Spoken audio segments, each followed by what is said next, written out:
일제 침략과 의병 전쟁이라고 하는 파트인데요.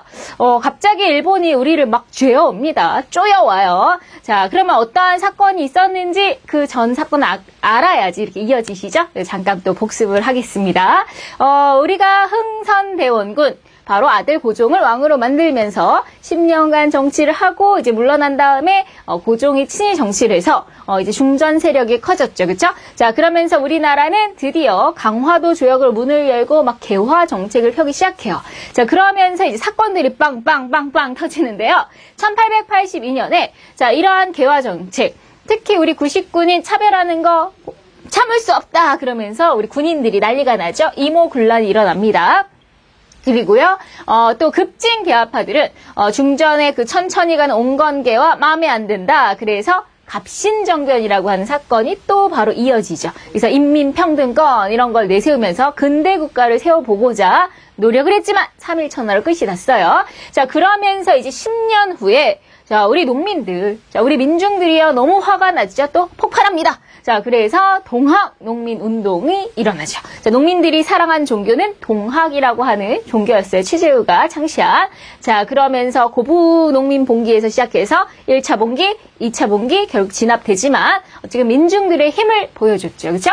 자, 그때 힘이 세진 나라가 있어요. 그 사이에 동학농민운동 중간에 바로 청나라와 일본이 전쟁을 하죠. 청일전쟁. 거기서 바로 일본이 승리한다는 거.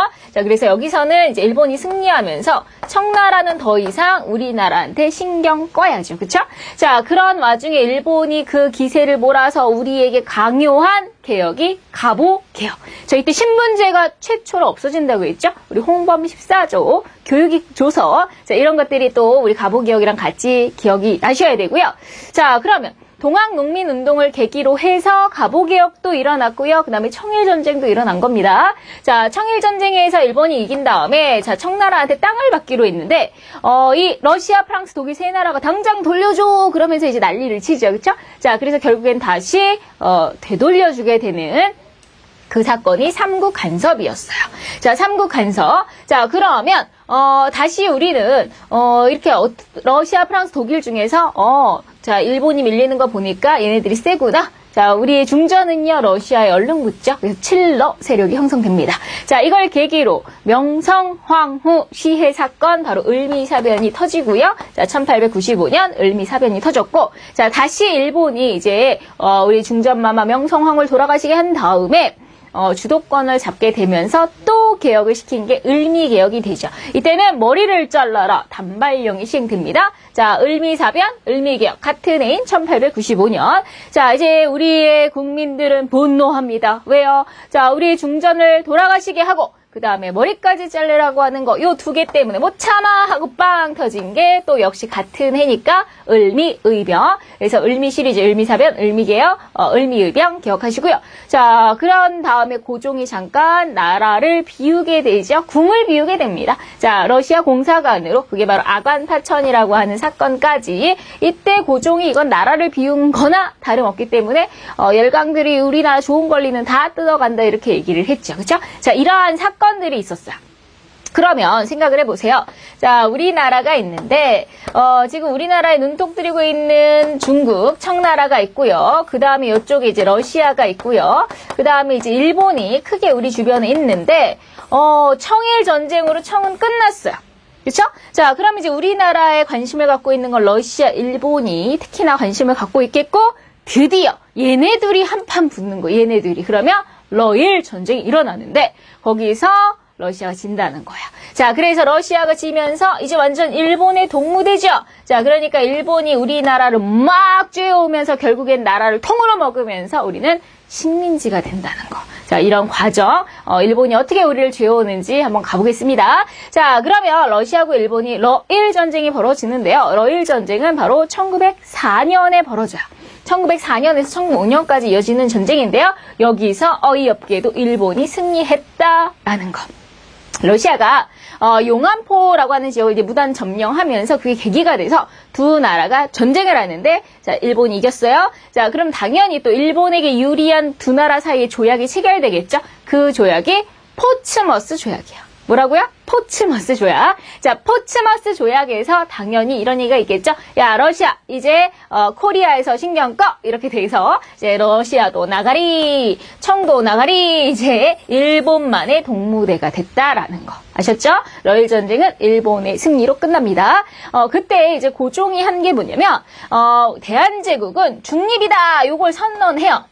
뭐 별로 힘은 없지만 자꾸 우리나라를 놓고 대한제국을 놓고 주변에서 이렇게 난리를 치니까 자 대한제국은 중립국가다. 그래서 어느 편에도 서지 않겠다라는 국외 중립 선언을 합니다.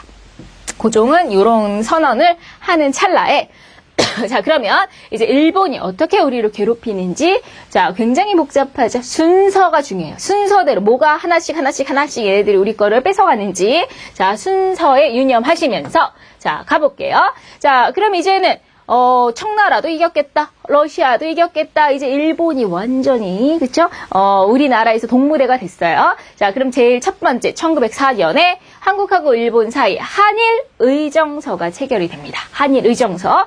이 내용은요. 뭐 우리나라 군사기지권을 지네들이 뭐 사용하겠다 뭐 이런 거예요. 그러니까 우리나라 몇 개의 지역을 군사기지권으로 사용하겠다.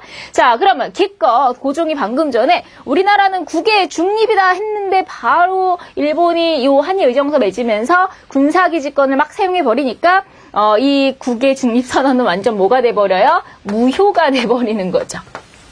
방금 얘기했던 이 국외 중립선언이 무효가 돼버린다라는 거예요. 자, 그 다음에 자 일단 군사기지권 사용권 따내고 바로 1904년에 같은 해에 제1차 한일협약을 체결해서요.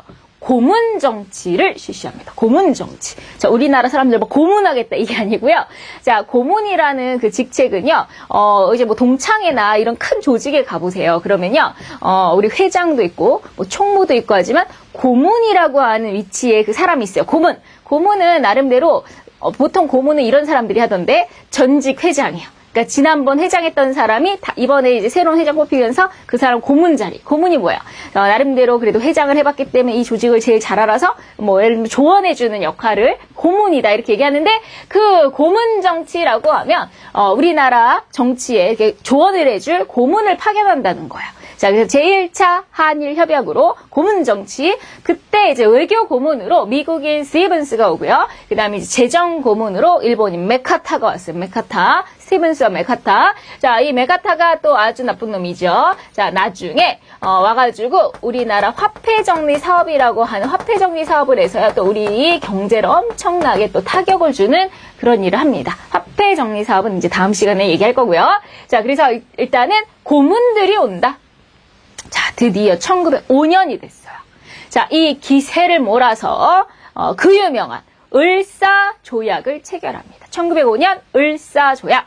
자, 여러분들 항상 이 연도에는요. 자, 이제 한자로 붙는 이름이 있습니다. 1905년이 을사년이에요. 그래서 을사조약이고요. 자, 을사조약은 뭐냐? 자, 이제 자동으로 나오셔야 돼요. 을사조약. 그럼 탁 이렇게 외교권 박탈 통감부 설치. 외교권 박탈 통감부 설치. 자, 을사조약은요. 자, 우리의 외교권을 가져간다는 거야. 자, 외교. 자, 예를 들면 이 코리아가 대한제국이 자 미국하고 외교할 일이 있어요. 그럼 당연히 이제 우리나라 높은 사람이 가가지고 이렇게 미국 애하고 협상을 해야 되잖아요. 근데 우리나라 애가 가는 게 아니라 외교권이 없다는 건 일본 애가 대신 외교를 한다는 거야. 말도 안 되는 얘기죠. 말도 안 되는. 우리나라 외교를 왜 일본 애들이 해요? 외교권을 가져가겠대요. 자, 그래서 고종한테 자 을사조약 사인해. 고종이 사인했을까요? 안 했어요. 고종 사인 안 했습니다. 안 했는데요. 자, 이제 우리나라 높은 대신들 5명이서 거기다 사인을 했어요. 자, 그럼 사실 고종이 옥세를 찍지 않았기 때문에 이거는 무효죠. 근데 일본 우기는 거죠. 아, 나름대로 니네 나라의 고관들이 이렇게 사인을 했다. 자, 통과! 이렇게 한 거야. 그래서 이거는 나름대로 어떻게 보면 강제적인 조약이 되는 거죠. 그래서 이런 강제로 체결된 비합법적인 조약을 늑약이라고 표현해요. 그래서 을사조약은 다른 말로 을사늑약이다 이런 표현 잘 쓰고요. 그 다음에 1차 한일협약이 바로 전년도에 있었죠. 그리고 이어진 협약이라고 해서 제2차 한일협약이다 이렇게도 불러요. 그래서 을사조약은 2차 한일협약 또 을사늑약 이렇게 부르는데 외교권 박탈. 통감부 설치 이렇게 두 가지 아셔야 됩니다. 외교권이 뺏겨요. 자, 그런 다음에 통감부는 또 뭐냐? 통감. 자, 이제 우리나라를 감시하고 또 우리나라 여러 가지를 다 관리하는 최고의 기관으로 이제 통감부라고 하는 걸 설치하는 거예요. 그리고 그 자리에 가장 높은 사람은 통감이라고 부르는 거. 이때 이토 히로부미가 우리나라 초대 통감으로 옵니다. 아주 나쁜 놈이죠, 또 우리를 괴롭히는. 자, 그래서 을사조약 때문에 외교권 뺏기고 통감부가 설치됐고 이토 히로부미가 초대 통감으로 왔다는 거예요. 자, 그러니까 이 을사조약 때문에 우리 국민들의 반응은 어땠을까요? 완전 격렬하죠. 완전. 자, 그래서 잠깐 여기 을사조약에 대해서 우리 국민들이 어떤 반응을 보였는지 여러분들이 자, 이렇게 반응이 다양합니다.